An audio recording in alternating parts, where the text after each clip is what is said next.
All right, let's talk about some stuff. Many of you sent me clips of this sort of coming out party interview that former Democratic Congresswoman Tulsi Gabbard did on the Joe Rogan program, and it's really pretty bad. One of the things that was just bad about it is this cat litter box story again rears its ugly head.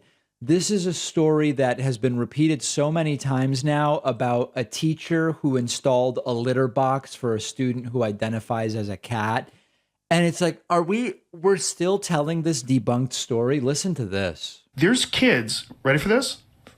My friend, his wife, is a school teacher. And she works at a school that had to install a litter box in the girls' room, because there is a girl who's a furry who identifies as an animal, and her mother badgered the school until they agreed to put a litter box in one of the stalls. Yeah. So this girl goes into the litter room, or to the girls' room. The litter room, that's genius. And urinates or whatever. I don't know if she poops in it. That's pretty gross. You know what I mean? Like, if you could teach your cat, by the way, here's the thing. If you could teach your cat to use the toilet, you would. Mm-hmm. Okay? Yeah. Like, you don't want a box of piss in your house. It's the worst. I've had cats my whole life. It's the worst thing about having cats. You got to clean that box of piss every day. Yeah. Like, it's the greatest thing about dogs. All right. Again, it's always like this friend, that friend. Okay, what school exactly is this happening at? Because it's already been debunked multiple times. Nebraska lawmaker apologizes for debunked litter box claim. A Nebraska state lawmaker apologized after he publicly cited a persistent but debunked rumor alleging that schools are putting litter boxes in bathrooms to accommodate children who self-identify as cats. That was Senator Bruce Bostelman. That's from March. There's another one of these stories, Reuters fact check. Michigan School District did not place litter boxes in student restrooms. This one's from January.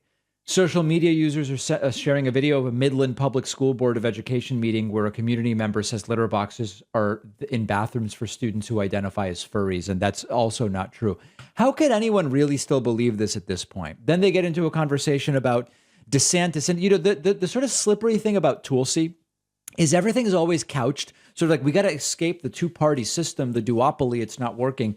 Yeah, almost all of us agree with that. But then to come to something like, well, DeSantis is the most reasonable in that context, that doesn't really make any sense. I think if they had someone like Ron DeSantis, who seems to be like the most reasonable amongst the potential candidates. What? He seems to be, a pretty no-nonsense guy, not without his flaws, but he's more reasonable than anything that I'm seeing on the left. What? Than anything you're seeing on the left?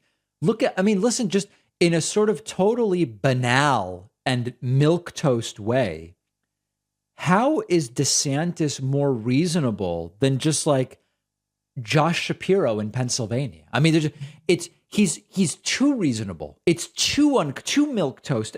You got to vote for him over Mastriano because he's so reasonable. There's just nothing controversial. DeSantis.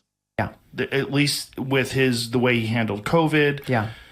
It's one of those things where, as it's all playing out, there's this sense of hopelessness because there's not a clearly defined path where this country's ship gets righted. Mm-hmm. It's like I just see a lot of chaos and a lot of confusion and a lot of infighting, and I don't know how this plays out. And this is the tricky thing about these conversations, which is they don't wrongly identify certain issues. The infighting is insane. The division is insane. But it's insane because there's one side that has gone insane, making demonstrably false claims about everything, about the 2020 election, about vaccines, about trans people, about foreign policy, about it. So DeSantis, what? It doesn't seem like there's a real clear, this is our path to sanity. You're right. And I think the first step towards that path, though, is people recognizing what the insanity is. Right. And they're not, if you listen to Tulsi, because she's telling you the insanity is woke elitism of a cabal and anti-white racism. And who else knows? I don't even remember what else she said in that wacky video on Tuesday. And the problems. And I think that more and more these things are coming to light. I can tell you, I mean, I know there are a lot of Democrats that feel the same kind of frustration that I feel with the Democratic Party leadership. Often quietly.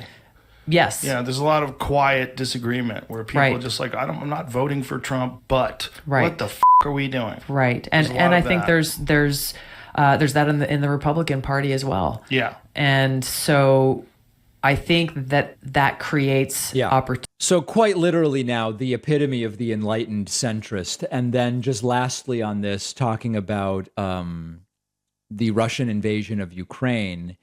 And well, let's just watch this first and then discuss. With things like funding the Ukraine war with Russia, please explain to people what that means and why we're sending so much money over to Ukraine. So let's start with that. Let's start with the military industrial complex. Okay. What is it? Who is it?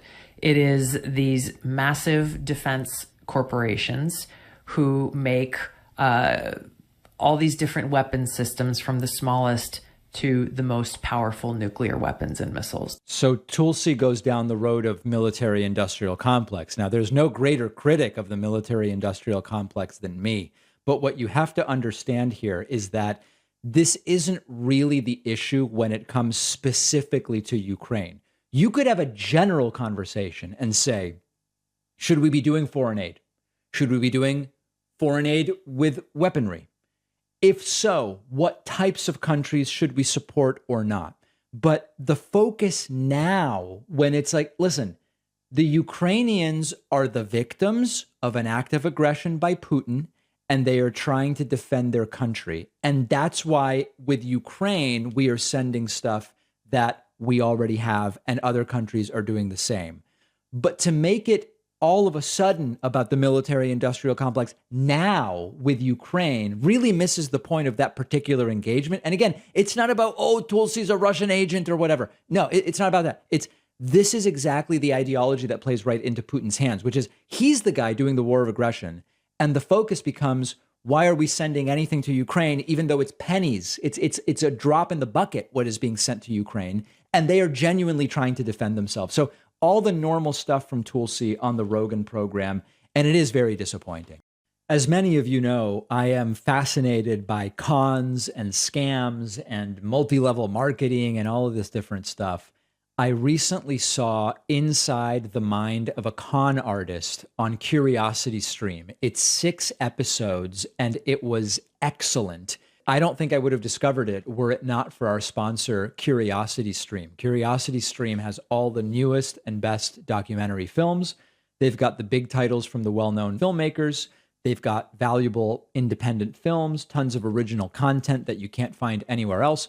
When I'm at home browsing my different streaming platforms, I find Curiosity Stream to really have the best selection of documentaries specifically, because documentaries is all that they have, and they're always adding new titles.